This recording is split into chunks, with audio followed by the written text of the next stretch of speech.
The lamestream media is not going to have Sarah Palin to kick around anymore. Despite turning up unexpectedly in Republican primary races around the country this year, endorsing candidates here and there, and thereby sort of keeping her hand in national Republican politics, we now know that Sarah Palin has not been given a role of any kind at the Republican National Convention this year. You know, they say the difference between a hockey mom and a pit bull? Lipstick. She was the vice presidential nominee at the last convention. She was the star, but this year, bupkis. They did not give her anything. She has been kicked to the same curb as the last Republican who was elected vice president, Dick Cheney, and the last Republican president. He served 2 terms, and not that long ago. But George W. Bush, as well as Dick Cheney, they will be hidden away from view when the Republicans have their convention this year. Now, the Republicans did spare a thought for old John McCain, who got the party's presidential nomination last time around. They're at least letting him in this year. But he doesn't have a significant thing to do. He's not keynoting. We found out today that that'll be Chris Christie. He's not introducing this year's nominee. That's going to be Marco Rubio doing that. No, the Republicans' last presidential nominee doesn't actually have a specific thing to do at the Republican convention this year. They just announced he would be there, speaking in some capacity. They announced him at the same time they announced that Nikki Haley would be there and Susana Martinez. Oh, yeah, and John McCain, too. If you didn't have access to the information that the last person the Republicans put up to run against Barack Obama was a guy named John McCain, would you be able to discern any sign of that in the universe right now? It's like it never happened. After McCain and Palin lost the last presidential election, John McCain just sort of dissolved back into the Senate. It's like he never ran. After the election, Sarah Palin quit her job as governor of Alaska. She said she was going to work full-time on national Republican politics. And she did do that Mama Grizzly thing, and she does make endorsements sometimes, but she did not run again. Nobody thought she'd have a shot if she did run again. And mostly, she and her family are just doing reality shows now. She had a reality show, her daughter had a reality show, plus the dancing thing, and now her husband has a new reality show as well.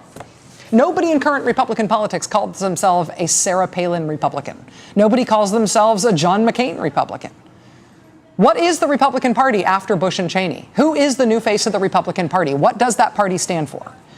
If Romney and Ryan lose this year, I'm not saying they're going to, but if they do lose, are these guys going to have any more of a chance than McCain and Palin did of defining the new Republican Party, of becoming the face of what it means to be a Republican after Bush and Cheney?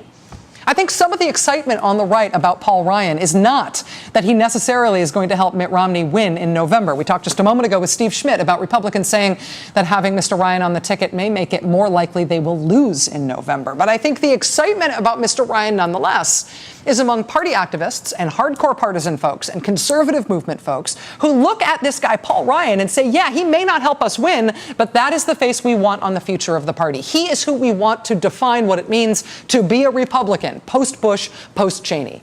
We didn't actually want that in the end from McCain or Palin. And if Mitt Romney does not win in this election, I don't think any Republican's going to be looking to Mitt Romney for that definition for their future party either. But win, lose, or draw, they like Paul Ryan as the guy who means Republican in America from here on out.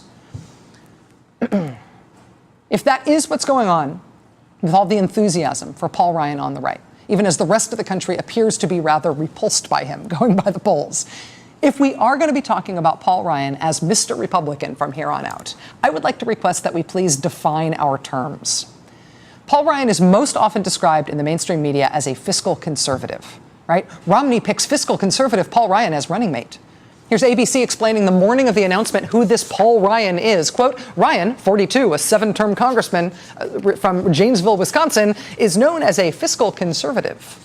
Slate.com. A wonderful thing has happened for this country. Paul Ryan will be the Republican nominee for vice president. Ryan is a real fiscal conservative. This is just the shorthand for describing what Paul Ryan is. He's a fiscal conservative.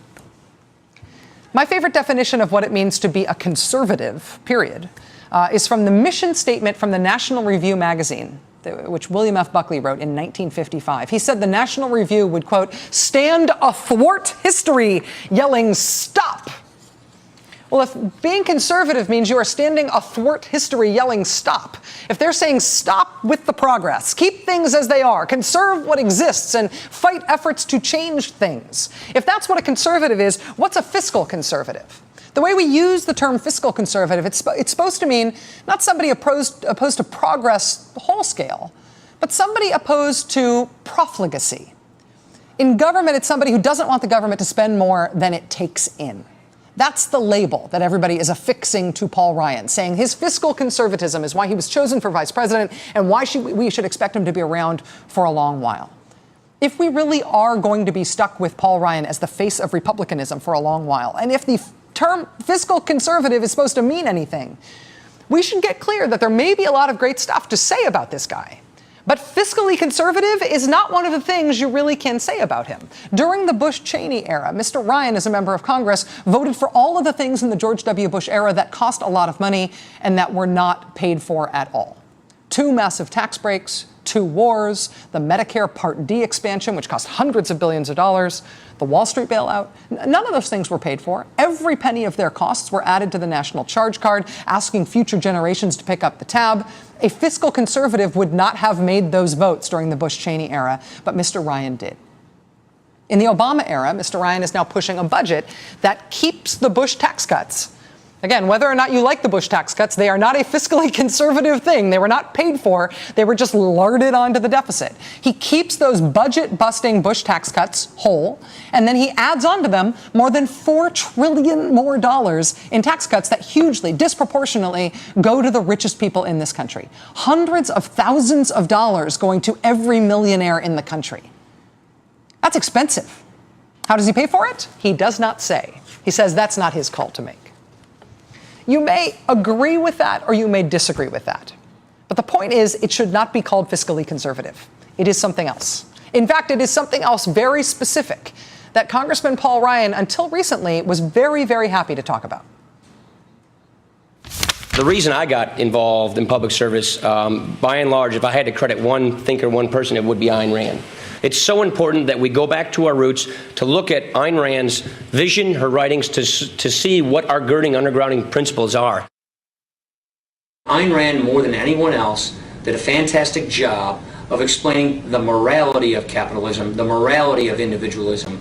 And this, to me, is what matters most. That's what matters most. The reason I got involved in public service, Ayn Rand. Whether you are delighted or terrified by the prospect that Paul Ryan is the new face of the Republican Party, it is important to get straight that he is not a fiscal conservative. If he was, he wouldn't be proposing $4 trillion to be given to people who are already rich without specifying any means of paying for it in the budget. What Paul Ryan is not a fiscal conservative. What Paul Ryan is a follower of this person, Ayn Rand. Ayn Rand is a novelist who most famously wrote the book Atlas Shrugged. Over the course of his political career, Mr. Ryan has cited that book and Ayn Rand as the defining influences on his thinking. He told the Weekly Standard several years ago, "I give out Atlas Shrugged as Christmas presents, and I make all my interns read it." You know, it doesn't surprise me that sales of The Fountainhead and Atlas Shrugged have surged lately with the Obama administration coming in, because it's that kind of thinking, that kind of writing that is sorely needed right now.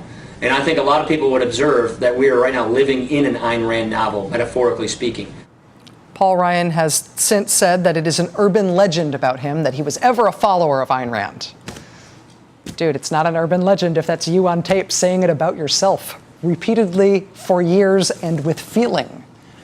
In Ayn Rand novels, she leads her readers to see the very wealthiest people in society as heroes. Heroes who must be protected from taxes, from the government, from regulation, from bureaucracy, from anything that rich people might find restrictive in any way toward them becoming more rich. The rich are heroes and everybody else is a taker. And the more the rich have, the better for everyone.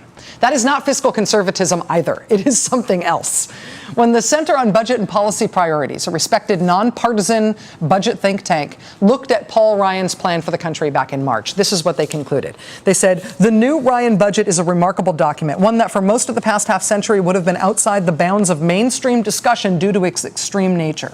In essence, this budget is Robin Hood in reverse, on steroids. It would likely produce the largest redistribution of income from the bottom to the top in modern U.S. history, and likely increase poverty and inequality more than any other budget in recent times and possibly in the nation's history. Mitt Romney has been vague on the specifics of what he would do for the country policy-wise. Paul Ryan has not been vague. He has been really specific. And despite the hype, what he would do doesn't have much to do with the deficit.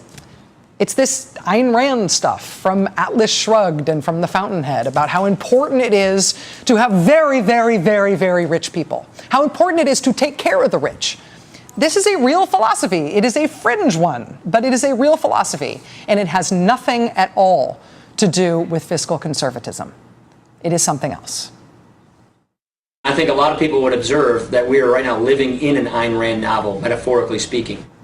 Paul Ryan, since he has been chosen as vice president, has been shorthanded throughout the media as a fiscal conservative. If you are going to call him that, please define your terms. And please express to me what happens to that $4.6 trillion that he shifts toward the rich, how it is exactly that we pay for that. And if that counts as fiscal conservative to you, you don't speak English.